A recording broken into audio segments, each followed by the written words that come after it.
V rohu sálu stojí stín, když světla zhasnou, on je dřív, než první tón se rozezní. Už běží dráty jak vteřiny, má v očích klid, má v ruce plán a pod pultem svůj vlastní chrám. Lidi ho nevidí, ale cítí, když mixem svět rozsvítí. To je technik Petýsek, vládce zvuku, kouzelník z beden. Od kabelů až po mikrofon, všechno ládí jak symfonion. Každej reproduktor zpívá dál, protože zvuk je král.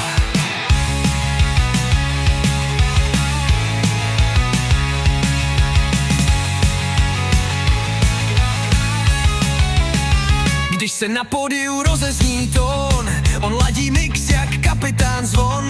Na každém federu cítí dech a šumí tiše jak jarní mech.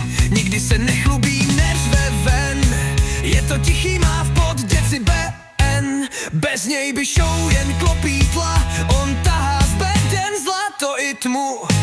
To je technik Petýsek, vládce zvuku, kouzelník z beden. Od kabelu až po mikrofon, všechno ládí jak symfonion. Každý reproduktor zpívá dál, protože zvuk je král. Jacky, XL, Ry, v ruce smotek snů, basy pod kontrolou, vokály bez šumu. Světla blikají, lidi křičí, ale on ví, zvuk se nikdy nevyplí. To je technik Petýsek, jeho uši slyší vesmír z beden. Když se hraje, on je strážný bůh, všechno ladí, není tam hluch. Každý kabel má svůj cíl, protože zvuk